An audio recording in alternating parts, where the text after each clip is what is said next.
है जनगणना रिपोर्ट 2011।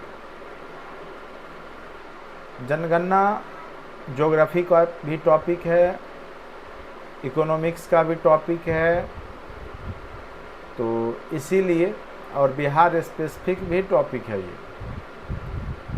तो यहाँ से 110% क्वेश्चन पूछे जाएंगे, नो डाउट। टॉपिक है आपका बिहार की जनगणना 2011। तो बिहार की जनगणना 2011 में आप देखेंगे कि हर एक बार जब भी एग्ज़ाम हुए हैं बीपीएससी के माध्यम से, चाहे TRE 1 हो, चाहे TRE 2 हो, चाहे TRE 3 हो, तो सब में आपको यहाँ से क्वेश्चन देखने को मिला है। तो इसीलिए ये टॉपिक को आप लोग हल्के में ना लेंगे, ये टॉपिक अत्यंत ही महत्वपूर्ण टॉपिक है और बार बार इसको रिवीजन करते रहिएगा आप लोग। ये टॉपिक आपको बार बार पढ़ने की आवश्यकता होती है, क्योंकि डाटा फैक्ट है, तो अगर बार बार नहीं पढ़िएगा तो आप भूल जाएंगे। चलिए, बिहार की आज कोशिश करेंगे 2 से 3 टॉपिक आपका बिहार स्पेसिफिक हो, जिससे कि आपके 3 से 4 क्वेश्चन एग्जाम में आने की संभावना बनी रहती है और आएगा ही। चलिए, जनगणना रिपोर्ट 2011। आपको पता होगा भारत में जनगणना की जो शुरुआत हुई है 1872 ईस्वी में लॉर्ड मेयो के समय में हुआ था। ये क्वेश्चन कई बार पूछा जा चुका है कि किसके द्वारा जनगणना की शुरुआत की गई थी। तो लॉर्ड मेयो के द्वारा शुरुआत किया गया था, याद रखिएगा, लॉर्ड मेयो, उनका नाम था लॉर्ड मेयो के द्वारा जनसंख्या की जो जनगणना है भारत का, वो शुरुआत किया गया था 1872 ईस्वी में। लेकिन लॉर्ड रिपन द्वारा 1881 ईस्वी से इसको नियमित रूप दिया गया और प्रत्येक 10 वर्ष पे अब जनगणना करवाई जाती है। लेकिन अभी 2011 के बाद अभी तक जनगणना नहीं हुआ है, इसमें एक लंबा गैप बन रहा है, तो ये भी आपको याद रखना होगा। 1881 से लॉर्ड रिपन के माध्यम से नियमित रूप से जनगणना की शुरुआत हुई। अगर पूछेगा किसके द्वारा नियमित रूप से जनगणना की शुरुआत हुई, तो याद रखना है आपको लॉर्ड रिपन के द्वारा। और कब से नियमित रूप से जनगणना की जाती है, तो याद रखिएगा 1881 ईस्वी से नियमित रूप से जनगणना की जाती है आपके देश में प्रत्येक 10 वर्ष के अंतराल पर। जनगणना का जो संपूर्ण कार्य है वो रजिस्ट्रार जनरल या जनगणना आयुक्त होते हैं, उसके द्वारा संपन्न किया जाता है, जो कि भारत सरकार के गृह मंत्रालय के अधीन कार्य करते हैं।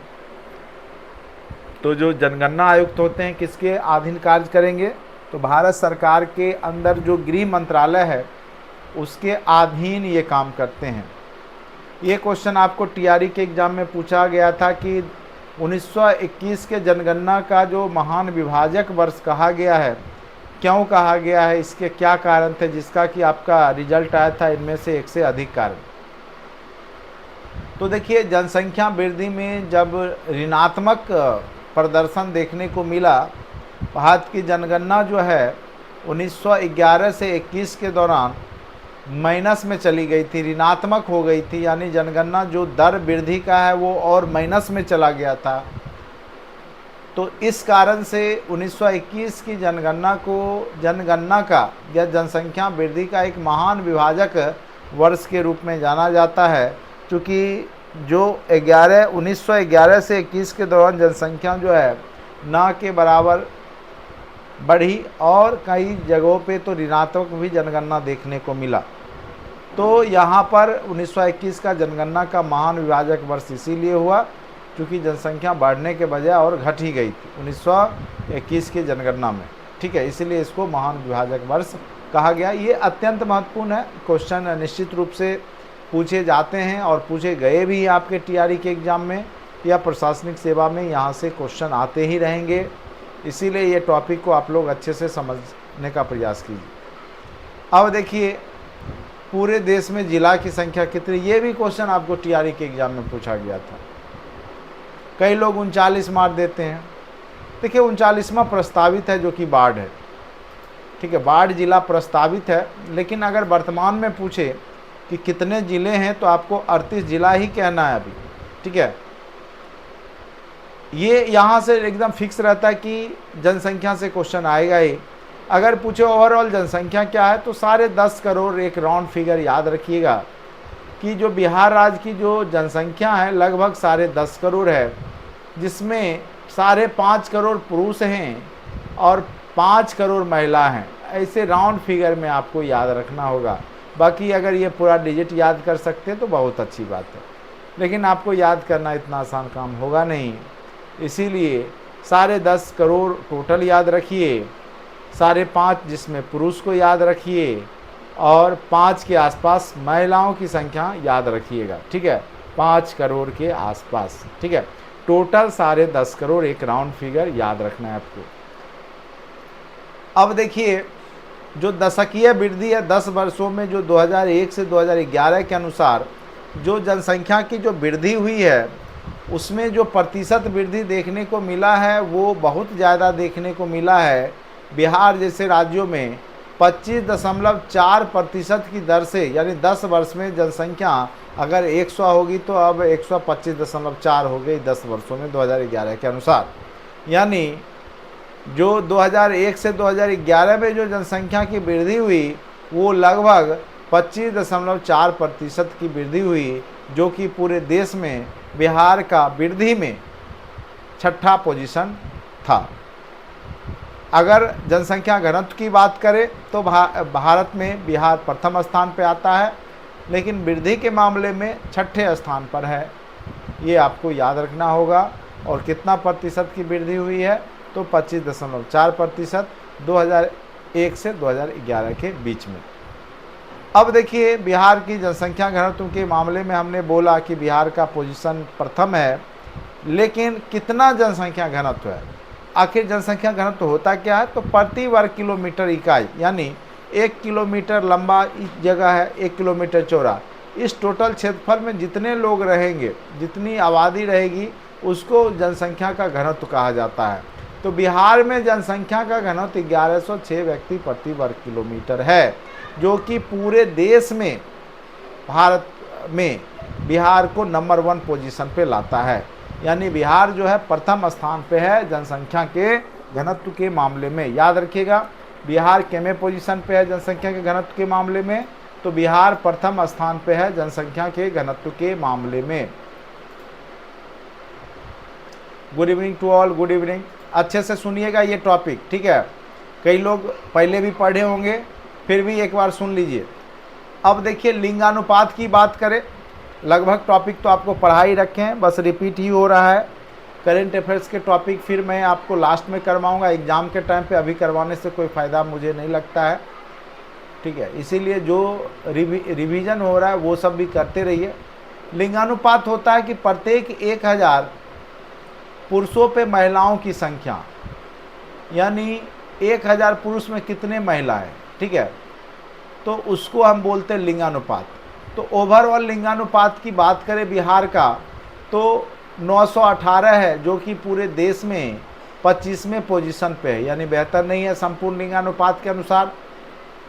अगर 0 से 6 वर्ष की आयु के बच्चे की बात हो तो उसमें लिंगानुपात में वृद्धि हुई है। 935 जो है लड़कियां हैं 1000 लड़कों पे, ठीक है? तो याद रखिएगा 935 है 0 से 6 वर्ष आयु, जो कि अभी छोटे बच्चे हैं 0 से 6 के बीच के, और जो बड़े लोग हैं ओवरऑल संपूर्ण, उसमें 1000 पुरुष पे 918 ही महिलाएं हैं, जो कि पूरे देश स्तर पे बिहार का पोजीशन 25वां कर देता है, ठीक है? अब बात करेंगे साक्षरता दर में। आपको पता होगा बिहार की साक्षरता दर बहुत ही कम है। ओवरऑल साक्षरता दर मात्र 61.8% है, यानी जो 28 राज्य है और 8 केंद्र शासित प्रदेश में सबसे लास्ट पोजीशन, अंतिम पोजीशन पे शिक्षा के मामले में बिहार है, साक्षरता के मामले में बिहार है, यानी 36वां पोजीशन पे बिहार है 61.8% के दर से। लेकिन अगर अभी आंकड़ा आएगा डाटा तो इसकी संख्या बढ़ जाएगी। पुरुष का जो प्रतिशतता है साक्षरता का वो 71.2% पुरुष के साक्षरता दर का प्रतिशत है। वहीं महिलाओं के साक्षरता दर का प्रतिशत 51.1 है। आपको बीच वाला याद रखिएगा, 51 महिला 71 पुरुष, बीच वाला 61 क्या हो गया ओवरऑल। एक राउंड फिगर में आप याद रखिएगा ये, ठीक है। तो 51 महिला 71 पुरुष, बीच वाला जो है वो हो गया आपका एवरेज औसत, ठीक है। चलिए, अनुसूचित जातियों की संख्या पूरे राज्य में टोटल आबादी का 15.9% है। जो अगर काउंट किया जाए 1,65,67,325 जो है एससी लोगों की संख्या है। वहीं अगर एसटी की बात करें, अनुसूचित जनजाति की बात करें, मात्र 1.3% है, यानी 13,36,573 इनकी आबादी है। नगरीकरण की बात किया जाए तो बिहार का नगरीकरण मात्र 11.3% ही है, यानी शहरीकरण। बाकी लगभग 89% जो है या 88.7% जो आबादी है या जो क्षेत्र है वो नगरीकृत नहीं है, यानी ग्रामीण परिवेश का माहौल है। तो लगभग 89% हम कह सकते हैं कि लगभग 89% बिहार की जो भूमि है वो ग्रामीण एरिया में है, शहरीकृत नहीं है। बाकी 11.3% नगरीकृत है, नगरीकरण हो रखा है। वर्ष 2011 की जनसंख्या के अनुसार राज्य की कुल जनसंख्या भारत की कुल आबादी का 8.6% है। अगर 2011 की जनगणना को देखेंगे तो पूरे भारत के आबादी का 8.6% आबादी बिहार राज्य में निवास करती है। और इस प्रकार जनसंख्या के दृष्टिकोण से बिहार का पोजीशन तीसरा है। पहला स्थान पे आपका उत्तर प्रदेश है, दूसरे स्थान पे महाराष्ट्र है और तीसरे स्थान पर बिहार आता है जनसंख्या या आबादी के दृष्टिकोण से। लेकिन जनसंख्या घनत्व की बात जब होगी, जनसंख्या घनत्व की बात होगी तो बिहार जो है 1 नंबर पे आता है। याद रखिएगा, ये सब क्वेश्चन बार बार आपके एग्जाम में पूछे जाते हैं।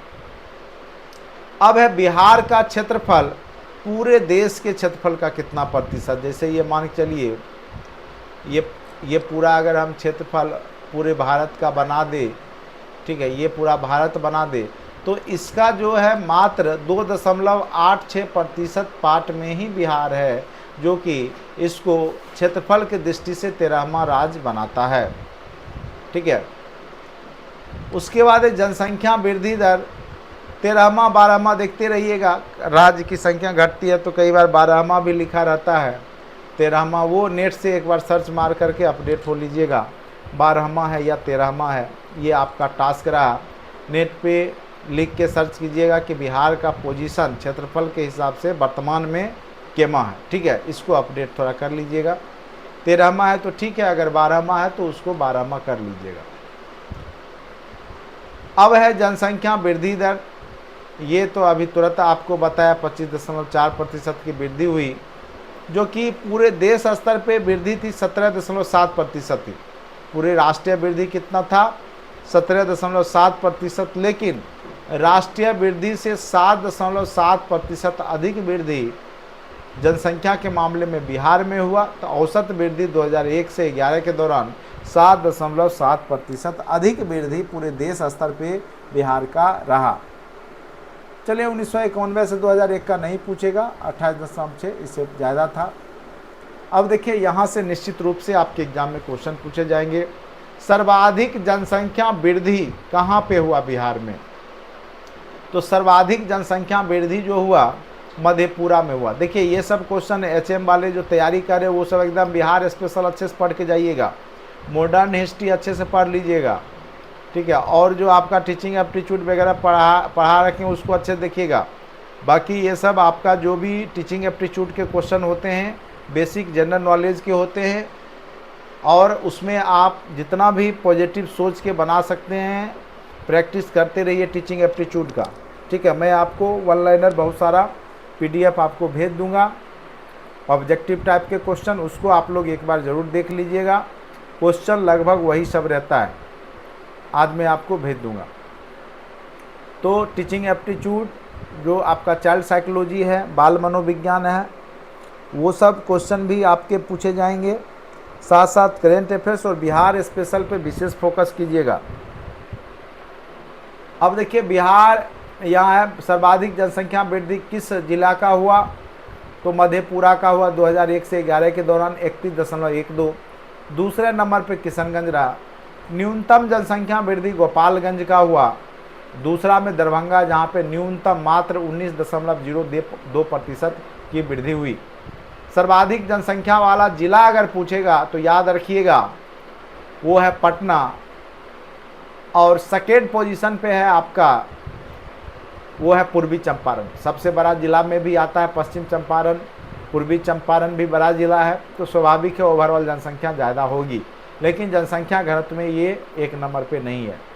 पटना में सर्वाधिक जनसंख्या, पटना बहुत बड़ा जिला भी है और वहाँ शहरीकृत जगह ज़्यादा है, तो स्वाभाविक है जनसंख्या ज़्यादा होगी। न्यूनतम जनसंख्या वाले जिला है शेखपुरा, मात्र 6,37,000 की आबादी है। शिवहर सेकेंड स्थान पे है टोटल, चूँकि शिवहर बहुत छोटा जिला है, शिवहर सीतामढ़ी के बगल में बहुत छोटा जिला है, जिस कारण से आबादी बहुत कम है। शेखपुरा भी छोटा जिला है इस कारण से, ठीक है। लेकिन अगर जनसंख्या घनत्व की बात करें बिहार में, तो एक नंबर पे आपका शिवहर आ जाता है, जान लीजिए। छोटा जगह है, जनसंख्या घनत्व ज़्यादा है। बिहार के जनसंख्या घनत्व 1106 व्यक्ति प्रति वर्ग किलोमीटर है।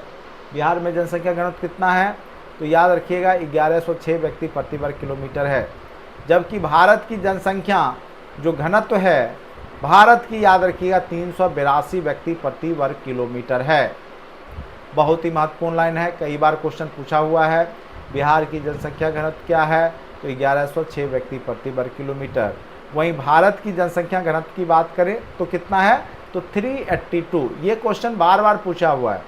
भारत का जनसंख्या घनत्व क्या है, तो 382 व्यक्ति पर वर्ग किलोमीटर। वहीं बिहार का जनसंख्या 1106 है, इस कारण से बिहार एक नंबर पे जनसंख्या घनत्व के मामले में आता है। जनसंख्या की दृष्टि से बिहार भारत के राज्यों एवं केंद्र शासित प्रदेशों में 6वां स्थान है जनसंख्या के दृष्टि से, जबकि राज्यों में पहला स्थान है, ठीक है। जनसंख्या घनत्व के मामले में जनसंख्या यहाँ होना चाहिए जनसंख्या घनत्व की दृष्टि से, ठीक है, याद रखिएगा। क्योंकि केंद्र शासित प्रदेश जैसे दिल्ली है, तो दिल्ली है, चंडीगढ़ है, ये सब में क्या आबादी तो ज़्यादा है ही, घनत्व तो वहाँ ज़्यादा होगा ही। लेकिन राज्यों की बात करें तो राज्यों में बिहार का पहला पोजीशन है, और दोनों केंद्र शासित प्रदेश को लेके चलेंगे तो छठा पोजीशन पे बिहार आता है। सर्वाधिक जनसंख्या घनत्व अभी तुरंत हमने बताया, छोटा जिला है शिवहर, जनसंख्या घनत्व ज़्यादा है, 1880 व्यक्ति प्रति वर्ग किलोमीटर रह रहे हैं, जबकि ओवरऑल बिहार का 1106 व्यक्ति प्रति वर्ग किलोमीटर ही है। पटना का 1823 व्यक्ति प्रति वर्ग किलोमीटर, जो कि शिवहर से कम है। तो ये क्वेश्चन पूछेगा सर्वाधिक जनसंख्या घनत्व वाला जिला कौन सा है, तो याद रखिएगा शिवहर जो है सर्वाधिक जनसंख्या घनत्व वाला जिला है, ठीक है। चलिए अब आते हैं न्यूनतम घनत्व वाले जिले। तो देखिए ये क्वेश्चन पूछा था आपके एग्जाम में, टीआरई के एग्जाम में पूछा था। तो जो पहाड़ी एरिया है, दुर्गम एरिया है, पतझर है जहाँ पे, तो पहाड़ यहाँ वहाँ पे आबादी कम होती है। पहाड़ी एरिया, चट्टानी एरिया, पठारी एरिया हो, तो भभुआ कैमूर का जो एरिया है वहाँ पे आबादी सबसे कम है। कैमूर में सबसे जनसंख्या घनत्व कम है, न्यूनतम जनसंख्या घनत्व वाला जिला आपका कैमूर है, मात्र 488 व्यक्ति प्रति वर्ग किलोमीटर निवास करते हैं। वहीं जमुई में मात्र 568 व्यक्ति प्रति वर्ग किलोमीटर निवास करते हैं। तो जनसंख्या घनत्व कम ज़्यादा आप समझ गए, ज़्यादा शिवहर याद रखिएगा, सबसे कम कैमूर भभुआ याद रखिएगा। यहाँ तक उम्मीद करते हैं आप लोग को अच्छे से समझ में आ गया होगा, और बार बार इसको रिपीट कर रहे इसीलिए क्योंकि ये चैप्टर अत्यंत ही महत्वपूर्ण है आपके एग्जाम के दृष्टिकोण से।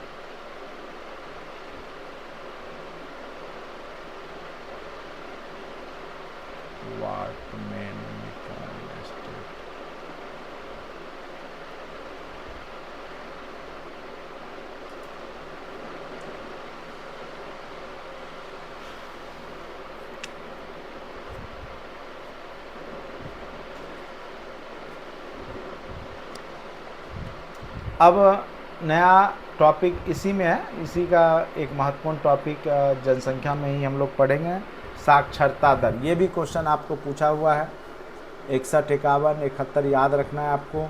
61 ओवरऑल है, 51 महिलाओं का है और 71 पुरुषों का है, याद रखिएगा।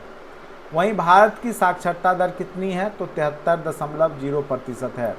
भारत की साक्षरता दर कितना है, 73.0%। वहीं बिहार की साक्षरता दर कितनी है, तो मात्र 61.8%। एकदम रॉ डाटा के साथ कई बार ये क्वेश्चन पूछे जा चुके हैं, ठीक है। बिहार की साक्षरता दर के दृष्टिकोण से राज्यों में 29वां लिखा है, तो अब 28वां हो जाएगा, 28वां। और संपूर्ण भारत में केंद्र शासित प्रदेश सहित की बात करें तो 36वां पोजीशन हो जाएगा, यानी सबसे लास्ट में साक्षरता में भी हमारा राज्य ही है।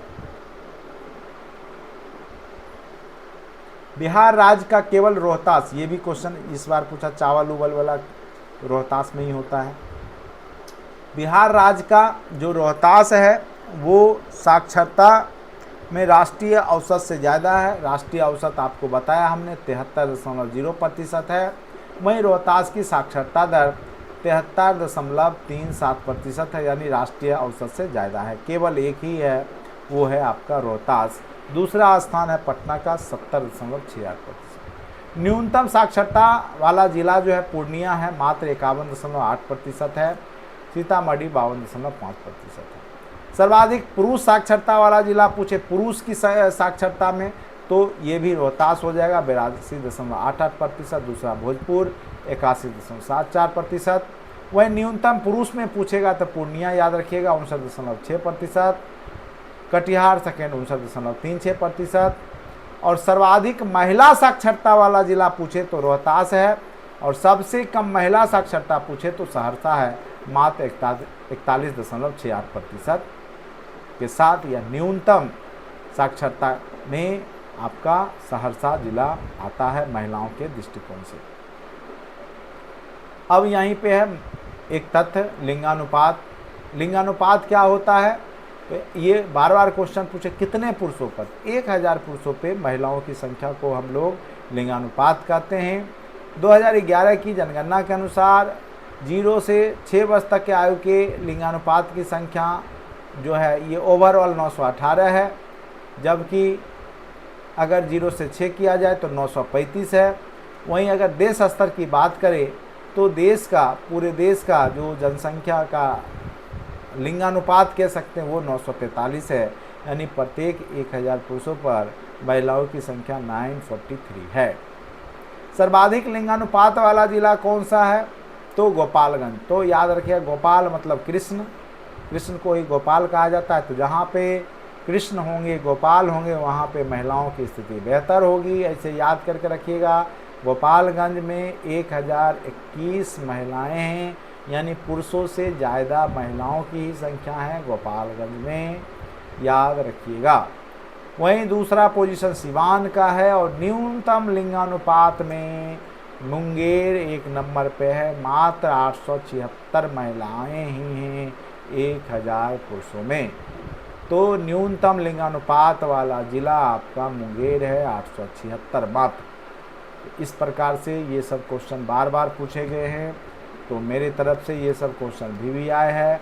अच्छे से पढ़ करके बार बार रिपीट कीजिए और इसको याद रखिएगा।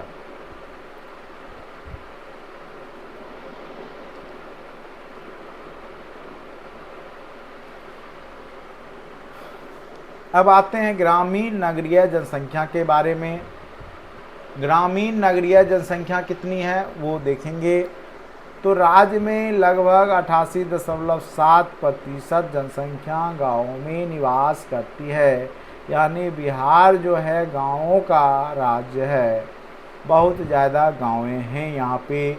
88.77% जनसंख्या जो है बिहार का गाँव में ही निवास करती है।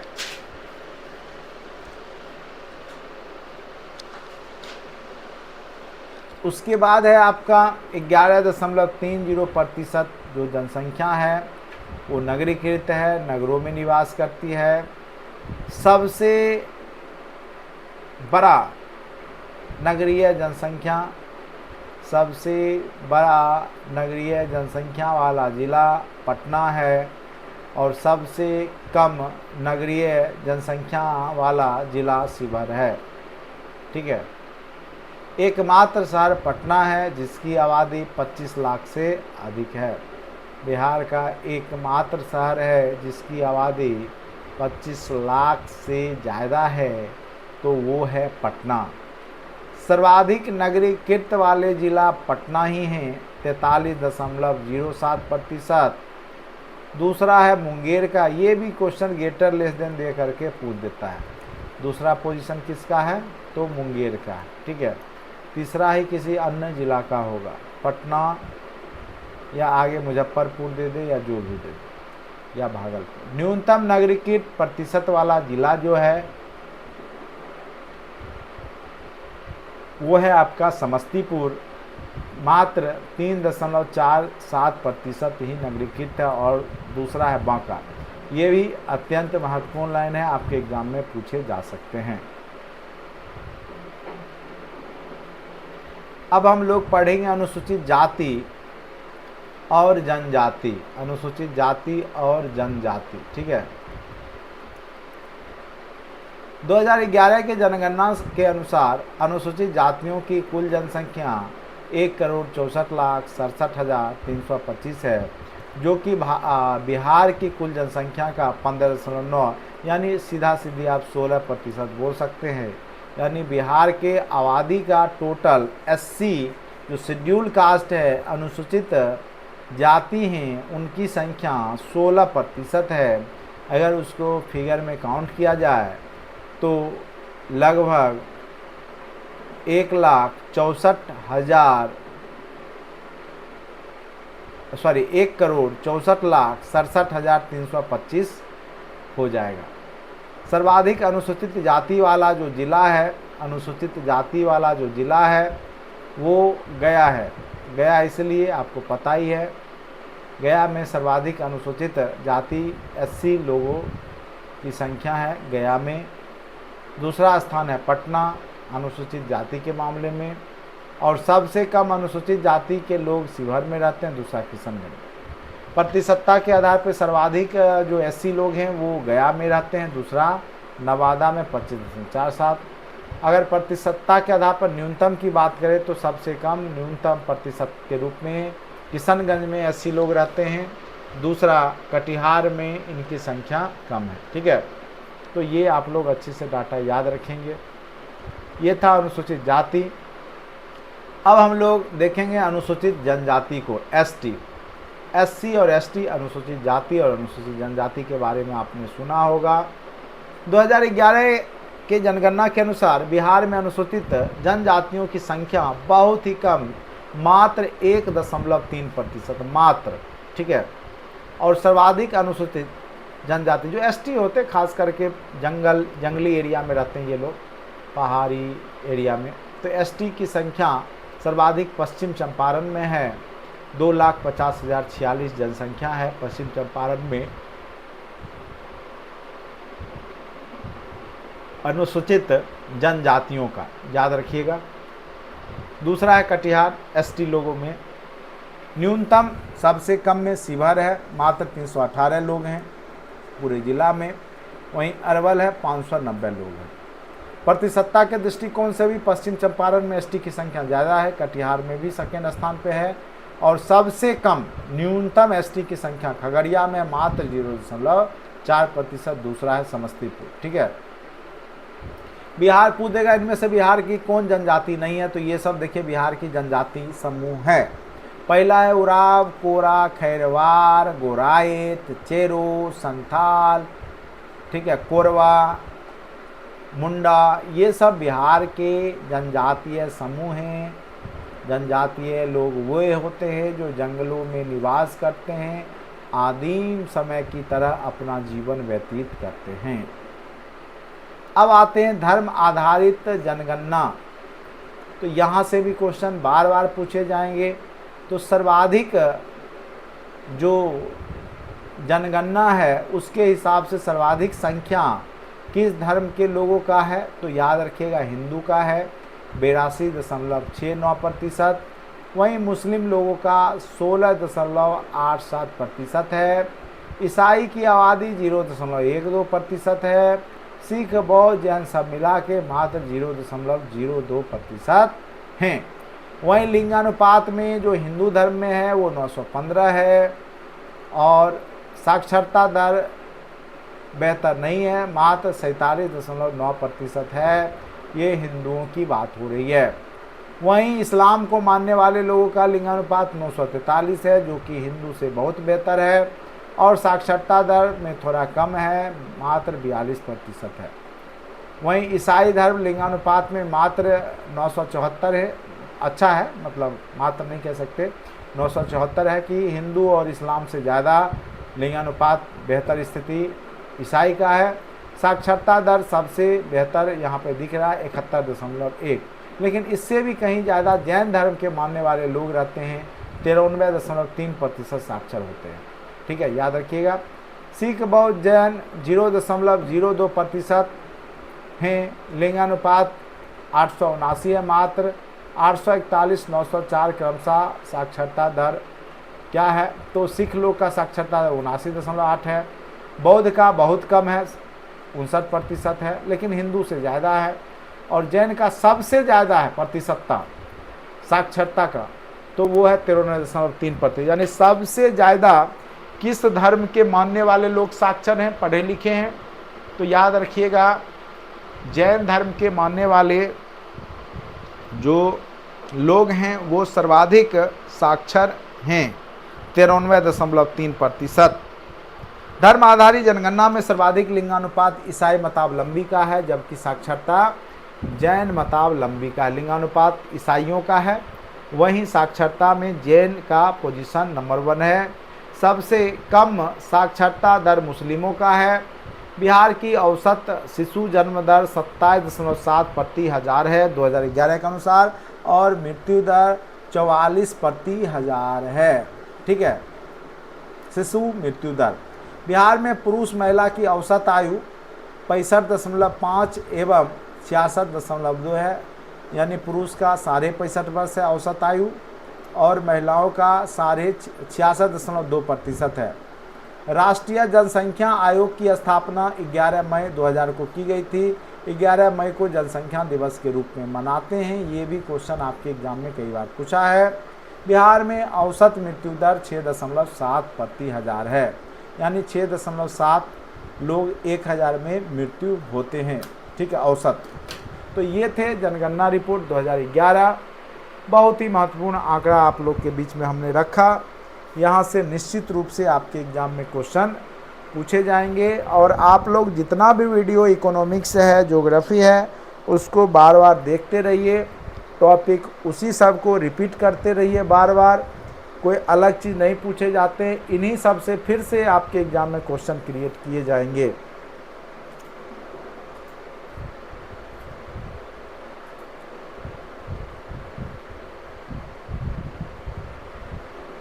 उम्मीद करते हैं ये टॉपिक आपको समझ में अच्छे से आया होगा। जितने भी कंटेंट में वीडियो पड़े हुए हैं रिपीट करते रहिए, अच्छे से देखते रहिए, रिवीजन करते रहिए। हिस्ट्री का लगभग आपको वीडियो पूरा एनिशिएंट, मिडिवल, मॉडर्न वर्ल्ड सारा कुछ करवाया जा चुका है। एनिशिएंट में कई लोग बोल रहे थे जैसे प्राचीन इतिहास में हर्षवर्धन से एक बार क्वेश्चन कुछ ज़्यादा ही डीपली और ज़्यादा क्वेश्चन पूछ दिए गए थे, तो वो चैप्टर जो कि कभी कभी ऐसा होता है बीपीएससी कि आपको लगेगा कि कोई प्रॉपर चैप्टर ले करके बहुत ज़्यादा क्वेश्चन पूछ दिया जाता है, तो ऐसे ज़्यादा परेशान नहीं होना है। लेकिन फिर भी मैं आपको हर्षवर्धन वाला जो टॉपिक है फिर से अच्छे से नए मटेरियल के साथ आपको बहुत डीपली ढंग से पढ़ा दूंगा। लेकिन ऐसा नहीं है कि पिछले बार हर्षवर्धन का दिया था तो फिर आपको हर्षवर्धन दे देगा, ऐसी बात नहीं है। कई बार जो है, और लगभग सारे चैप्टर हमने डीपली ही पढ़ाया हुआ है हिस्ट्री में। थोड़ा सा हर्षवर्धन वाला और डीप ले जाके आपको पढ़ा देंगे, जिससे आपका जो डर है बना हुआ है 10+2 वाले के लिए, तो वो नहीं रहेगा। बाकी जो लोग हैं कंटेंट के वीडियो को देखते रहिए, बार बार सुनते रहिए, समझते रहिए और टेस्ट वगैरह लगाते रहिए। ठीक है, आज के लिए इतना ही। धन्यवाद।